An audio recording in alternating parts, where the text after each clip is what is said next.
Welcome everyone to geometry. Today we want to take a look at section 5. So we're going to go ahead and begin by looking at the definition of area, how to calculate area. So there's a couple of details that we need to point out, mostly having to do with some definitions or some basic concepts that we might actually look over as we usually think about area. So the first thing is that a geometric region will refer to a region that is enclosed by a loop.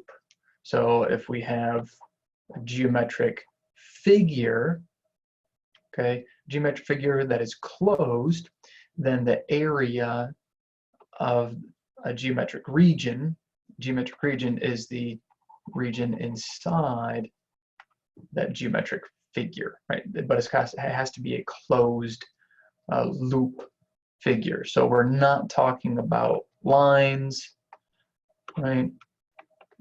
We're not talking about lines where the region might be referred to as everything on one side of the line. So that's not the case that we're talking about. So we want to say we're not talking about those situations. And we're not talking about angles where the interior might be or is this area. Okay, so we're not talking about that either. And then there's there was one more situation. Yes, half planes or lines. Okay, so essentially that was it. All right. So the idea of area is that we're assuming that for each of these geometric regions, we can assign a number. So we're simply assigning a number to each geometric region, right?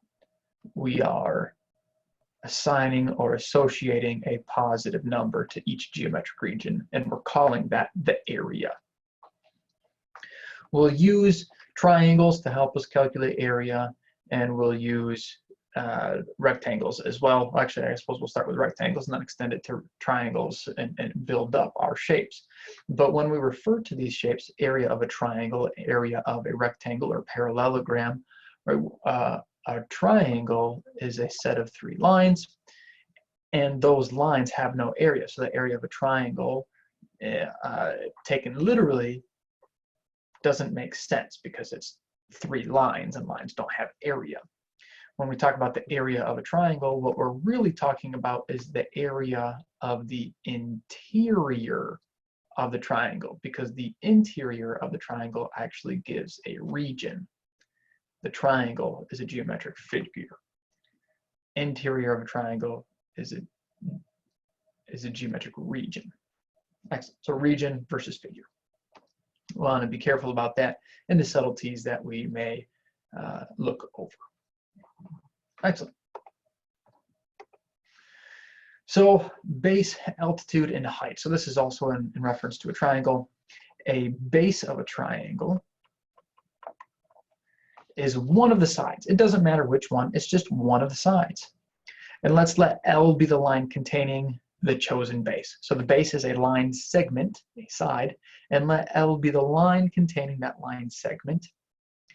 And let N be the line through the opposite vertex such that that line M is parallel to L. We'll take a look at an image of this in just a moment. The altitude corresponding to a particular base, so once we've chosen a base, the altitude is the line segment perpendicular to L, so perpendicular to the base, whose endpoints are the vertex of the triangle opposite and the base, vertex of the triangle opposite the base and one of the points on L, so that point may not lie on the base itself. And then the height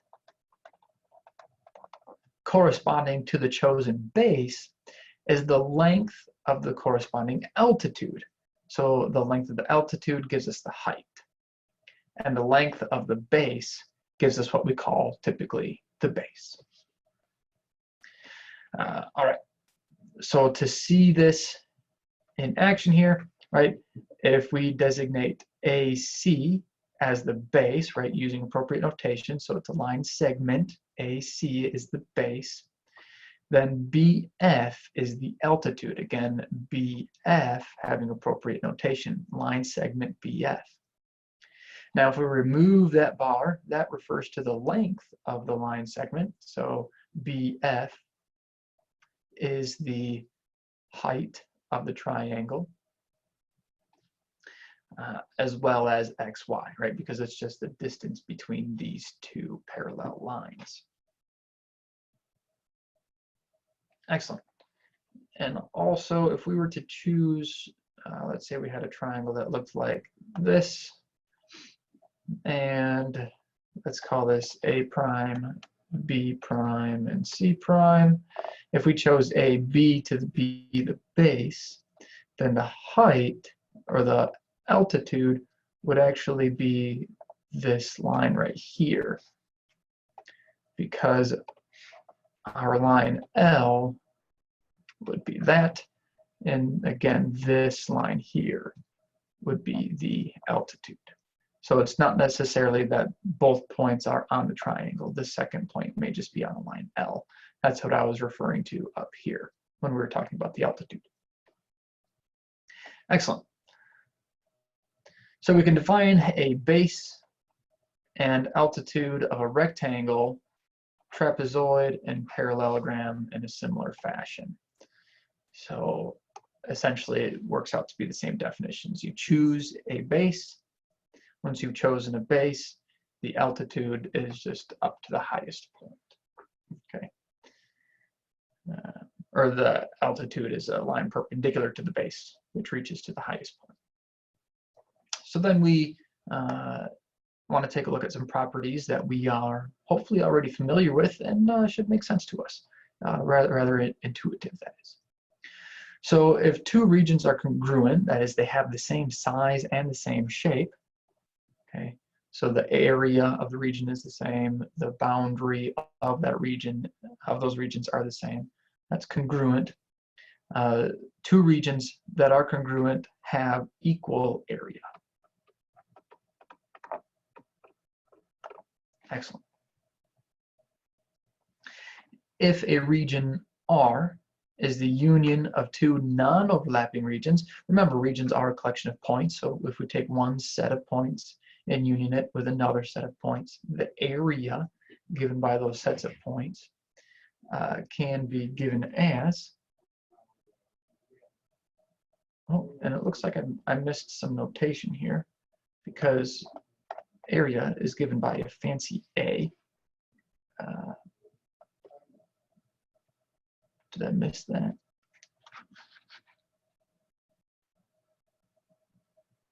Oh, yes, of course, I missed that up at the top here. My apologies, some notation that was up at the top of the page. When we refer to the area of a geometric region is denoted by A of R, area of the region. Excellent. Sorry about that. So A of R, the area of the region, which is the union of two non-overlapping regions, can be given by the area of region 1 plus the area of region 2. Excellent. And then the formula for the area of a rectangle is the formula that we would expect it to be, which is simply the base times the height, where the base is the length of the base and h is the corresponding height.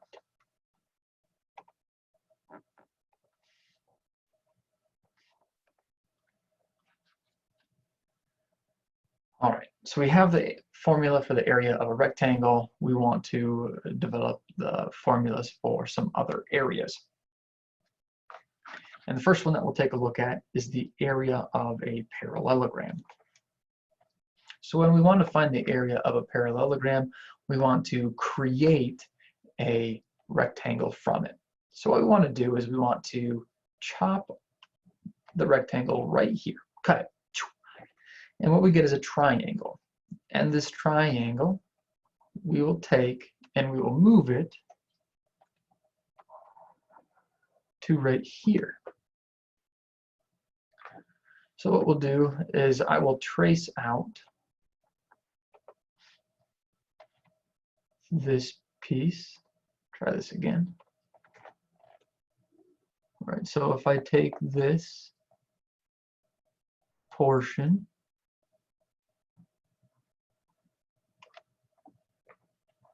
and I take this portion, quite conveniently now I can select this and move it over here, and I can select this and move it over here, and we see that what we get is a rectangle.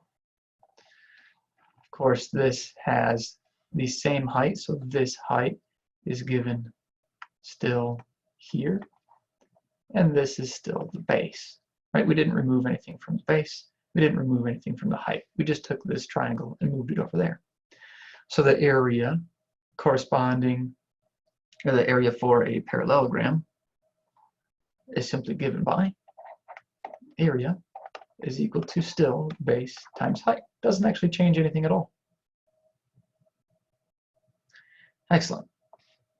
So when it comes to area of a triangle, this one is a little bit more interesting. Rather than chopping and pasting, what we would like to do is we would like to copy and paste. So let's take our circle and we want to Control C.